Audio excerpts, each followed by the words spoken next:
မင်္ဂလာပါ 3D အားကော channel မှာကြိုဆိုပါရစေ။ဆရာကြီးများ၏ site များကိုစူးစီးတင်ဆက်ပေးနေမှာမို့ like and subscribe လေးလုပ်ဖို့မမေ့ပါနဲ့နော်။ကဲငယ်ရင်တို့ဒီမှာကြည့်20နှစ်မှာဖြစ်သွားစလာမယ်နော်6 4နှစ်လို့အတက်ဖြစ်သွားဒီ2 3 4 5လို့ရေးမယ်နော်ဒီမှာ6 4နှစ်ကအတက်ဖြစ်သွားရင်ဒီ2 3 4 5မယ်ဟုတ်ပြီဘယ်လိုဖြစ်တော့ကြည့်မယ်နော်နကစီတော့တူပဲကြည့်ရအားရမှာမဟုတ်ဘူးနော်ဖြစ်ရင်အတိုင်းချိန်မှာဒီ2 3 4 5နော်ကြောက်လေးနှစ်ကနေ9ရင်လို့ဒီအထက်မှာကြည့်တယ်တော့2 6 4လို့ဒီ6လေးနဲ့ပြန်ဖြီးရအောင်ပေါ့ဗျာနကဆိုတော့အဲ့လိုပဲမှန်ယူပါ2 6 4လို့နောက်ဘက်ကိုဖြီးပြီးရနဲ့ဒီအပေါ်က8ခွန်8လို့လှည့်ကြရတာခွန်8 4လို့ကြာသွားအဲ့ဒါ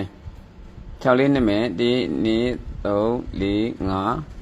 6လေးနှစ်6လေးနှစ်မလို့2 6 4လို့3လုံးပြန်ဖြီးရမယ်နောက်ဘက်ထောင်းမယ်ထောင်းပြီးရင်အထက်က8ခွန်8လို့ကြာရင်ပြီးပေါက်ယူရတယ်နော်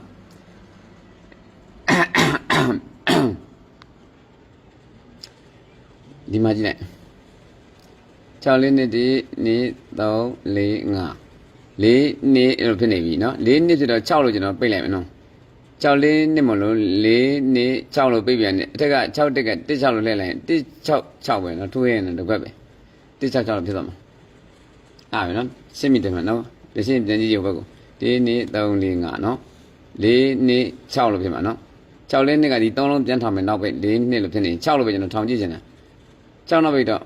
ကောင်းနေပြီနော်အဲကြတော့6တစ်က1 6လို့လှည့်လိုက်ပြီ1 6 6ဒါပဲတို့ပဲနကစီးတဲ့အတိုင်းပဲဖြစ်ချင်တယ်အဲ့လိုဖြစ်သွားမဖြစ်ရင်လည်းမရှိဘူးပေါ့ဗျာမဟုတ်လားဖြစ်ရင်လည်းဖြစ်သွားပေါ့နောက်ကြသွားတယ်စီလည်းနောက်ကြကြတော့အဲ့ဒါလည်းအယူဆလွဲရတယ်ပါတယ်အယူဆလွဲတာပါတယ်အယူဆလွဲတာပါတယ်နောက်တော့ကပြအောင်မယ်နောက်တော့ကမှတ်ထားကြနော်နောက်တော့ကြတော့သူကဘလို့ဆိုတော့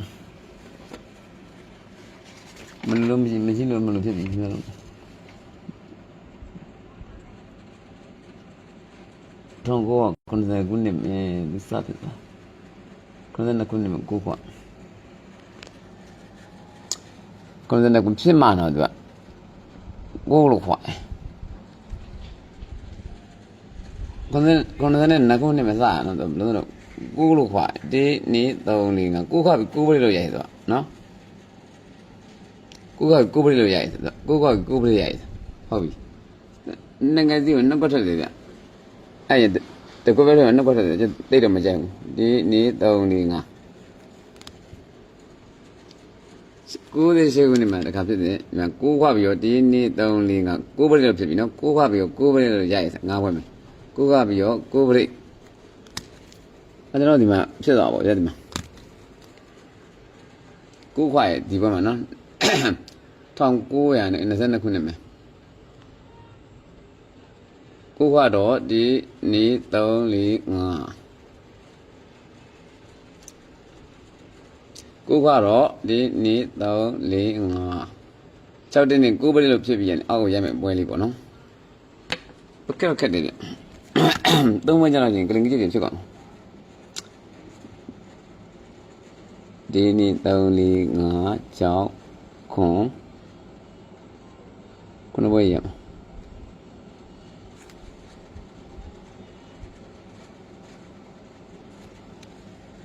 အော်ဒီဘယ်လဲမယ်ဆိုတော့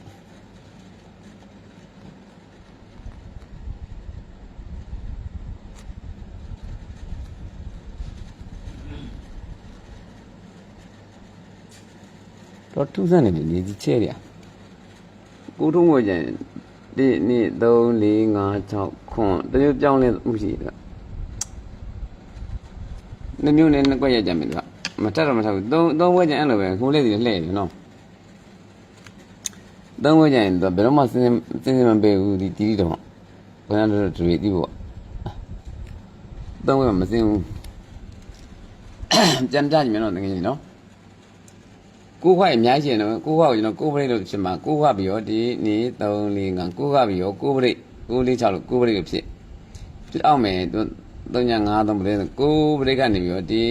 2 3 4 5 6 ခွန်ပေါ့ဗျာဒီကနေခွန်ဘွဲအောက်ဆောင်ဆင်းလိုက်လို့ရှိရင်350ဒီ3လုံးခွေးနေ3ညလဲနဲ့ဒီ53ပေါ့ဗျာ3ည53 053အဲ့တွားရဒါတမှုနဲ့ယူပြနော်နှစ်မှုရောမယူနေနဲ့ပြမယ်နှစ်မှုနဲ့ပြမယ်တကွက်ကောင်းမယ်ကိုကွာဒီ2 3 4 5နော်53လို့ကြာတော့အောက်မှာ53လို့ကြာရတော့ကိုဘရိတ်ကနေ8ကြိမ်9ကြိမ်ဒီ2 3 4 5 6 9 8 5 3ဒီခွေးနာနေနော်53လုံးခွေးရတော့တွားကြတယ်နှစ်ဘွဲမှာတော်တောင်းစီပြီးတော့ဘာကြရင်နှစ်ဘွဲရဲ့ညံကြည့်ပေါ်တော့ခင်းနေကြည့်အောင်ညံ5 8နှစ်နော်5 8နှစ်လို့တွဲရမယ်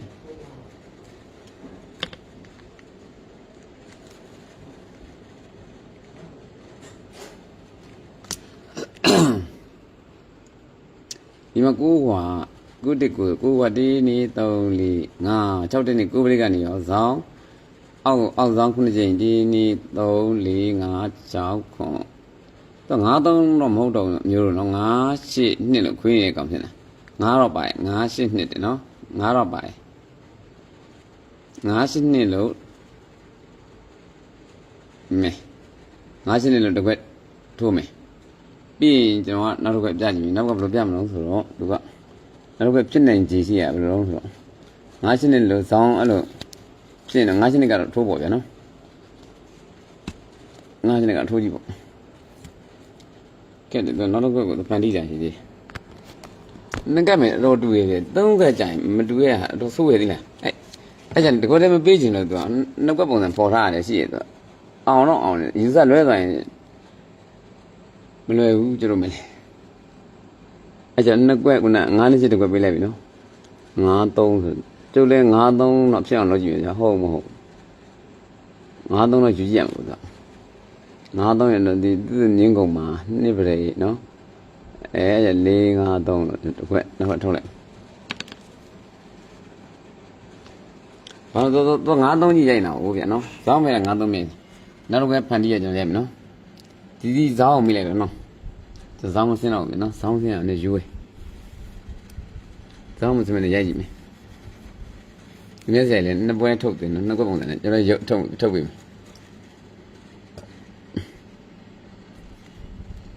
ဒီလိုပဲဗျကိုကစားရမရရင်တကွက်တဲ့ဘိုင်းကြံတော့သိမလို့ရုပ်မှာအဲ့လိုကြီးပဲချဲမယ်နော်ကံကောင်းလို့တကွက်ကောင်းရတာလွယ်ခဲ့တယ်မို့ကျွန်တော်တို့ကျဲဝင်ဒီပွဲတော့ကျွန်တော်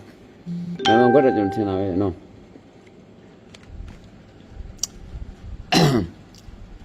ကိုခွာဒီတဲ့ကိုပြိတ်9ချင်းဖြစ်လို့ရှိရင်အောက်မှာကျတော့53တွဲ3ည53တွဲသူဒီဒုတိယကိုကြည့်လိုက်နော်ကိုခွာ1 2 3 4 5တဲ့ကိုပြိတ်ဆိုပြီး53တွဲပဲနော်53တွဲလို့သူနေအမှန်ရိုက်ခဲ့အဲ့ကျကျွန်တော်တို့လည်း53တွဲလို့နောက်တစ်ခုအနေနဲ့ရိုက်ကြည့်မယ်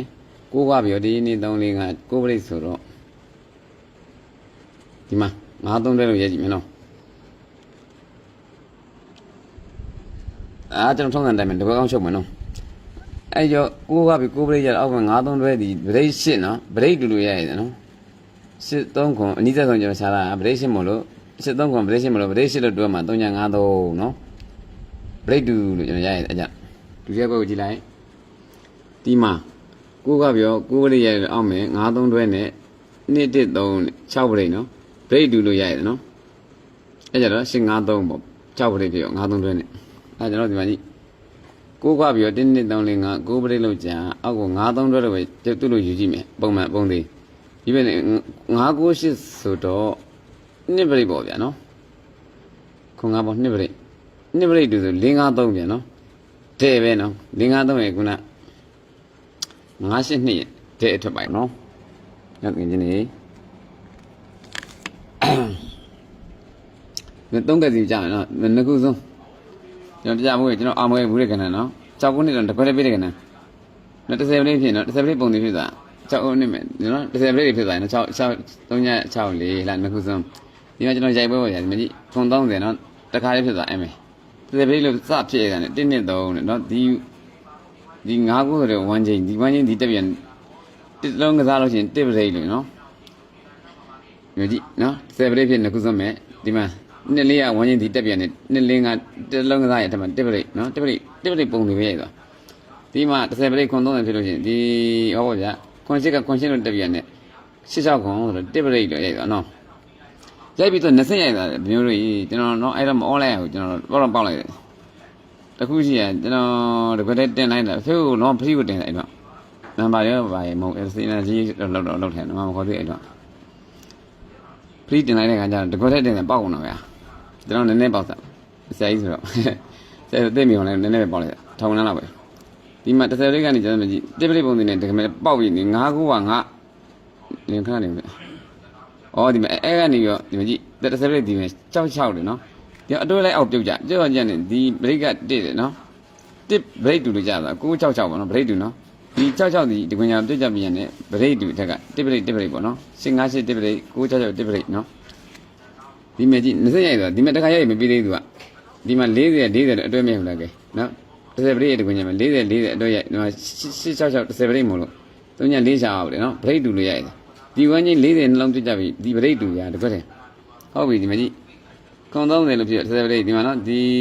ဝမ်းကြီးခွန်ရှိကဒီတစ်ပရိတ်ပုံစံရေးခိုင်းလို့ဒီမှာတွေ့တယ်ခွန်ကြမှာကြည့်ဒီ66ဒီ66လို့အတွက်ထက်မရဘူးလား6နှစ်က6နှစ်လို့အတွက်ထက်ရနော်ရိုက်ပြန်နေဒီမှာ66နှစ်က665ခွန်ပရိတ်နော်ဒီ6နှစ်ကအတွက်ထက်ရပြီခွန်ဆိုတော့ပရိတ်လို့9ပဲထည့်မှာ96နှစ်ဆိုကျွန်တော်တခွဲပြရတယ်အဲ့တော့ပေါက်တယ်လို့အများကြီးရှိတယ်တခွဲတော့ကျွန်တော်ဖတိတင်ပေးတယ်အဲ့တော့ကျွန်တော်ကောင်းရင်အဲ့လိုတင်ပေးရနော်ဒီ990လည်းကျွန်တော်တခွဲတင်မှုရနော်တစ်နှစ်ကိုတခွဲတော့အောင်နေပြဒီမှာကြည့်တကွက်ဆိုတခါတည်းမဟုတ်ဘူးဒီနှစ်တော့ကျွန်တော်9ကျင်း10ကျင်းလောက်အောင်လဲတော်တော်လည်းကြီးကောင်းတယ်ဒီမှာပြောလို့ရှိရင်68ကွန်မနစ်ကတကွက်အောင်လဲနော်နောက်ဒီမှာအတူထွားလေးအောင်ပါသေး10ကွက်ပေါင်းနဲ့696ဒီ15ခုမဝယ်သိန်းနဲ့ပြောမယ်နော်15ခုတယောက်လေတော့ပေါက်တယ်ညာဟောဖြစ်လိုက်ဘူးအများသူမရလိုက်ဘူးကောင်းလိုက်ကောင်းတယ်နော်တခါနဲ့အတွဲလိုက်3ကက်စီကိုရှော့မလို့နဲ့အယူဆတော့လိုပါပေါ့ဗျာနော်ခုကျွန်တော်မမဆိုကြီးသတ်မှတ်ထားတဲ့ကဏ္ဍရှိအဲ့ဆိုင်နဲ့တော်တော်ဆင်းတယ်ဗျမလို့ဘယ်လိုတော့ဒီနော်ဒီနေ့တော့ဒီနေ့တော့5 6ခွန်9ကျင်းည9ကျင်းဒီနေ့3 4 5 6ခွန်ခဏမမမိုင်းဆိုတော့ပို့တာသိရတယ်ဒီနေ့3 4 5 6ခွန်ကျင်းညရကြကြ9 လုံးထောင်နော်ဒီနေ့3 4 5 6ခွန်8 လုံးထောင်ဒီနေ့3 4 5 6ခွန်2 3လုံးထောင်အဲ့ကနေ9ကျင်းမြဒီနေ့3 4 5 6 9ကျင်းရပေါ့ဗျာ9ကျင်းမို့ဒီ2 3လုံးတော့မလို့2 2လုံးရိုက်တာနော်8 3လုံးတော့9ခုမယ်8 2လုံးရိုက်တော့ဒီမှာကြည့်နော်ရှင်းသုံးလုံးရှင်းလုံးရဲ့ဒီ9 3လုံးတောင်ဒီ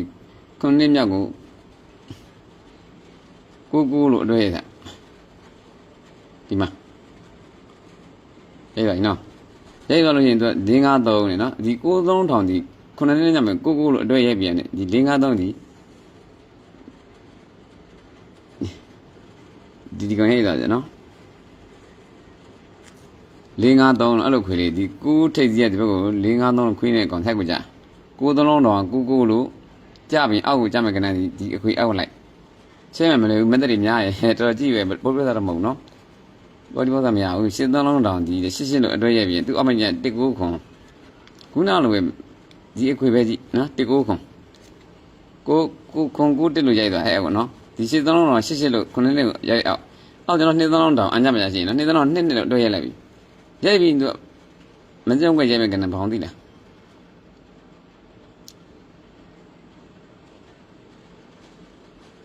9 9နော်ဒီစားလောက်ပြမယ်နော်ကျွန်တော်အပြီးစလေလို့လေ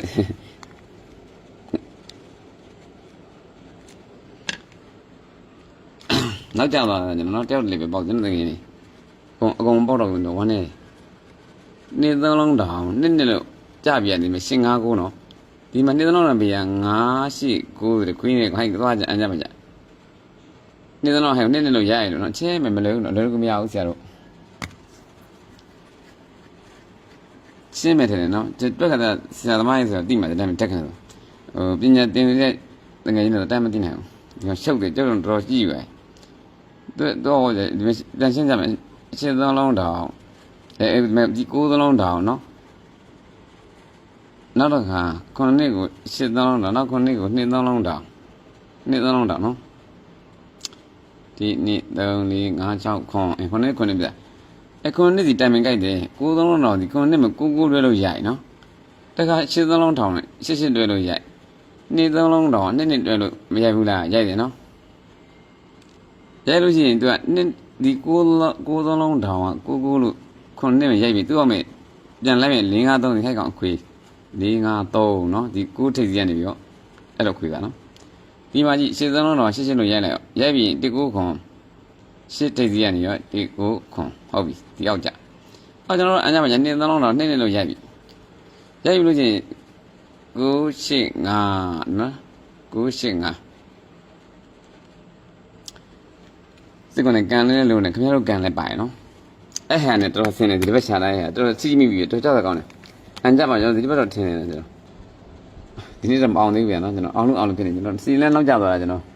နှစ်ပွဲရှိတယ်ကျွန်တော်မကြကျွန်တော်စိတ်ပြက်လို့963နဲ့လဲဆက်သွားအဲ့မရနောက်တော့တော်ဝမ်းချင်းဖြစ်နေနောက်တော့9တက်လည်းအောင်မထင်နိုင်ဘူးဆိုရင်နောက်တစ်ဆိုင်ပြောင်းနေတာငုတ်တော့မိသွားပါဗျာဒီဘက်တော့ထင်းတယ်လို့ကျွန်တော်ပြောပြတယ်နော်ကျွန်တော်တော်သိမပြောဘူး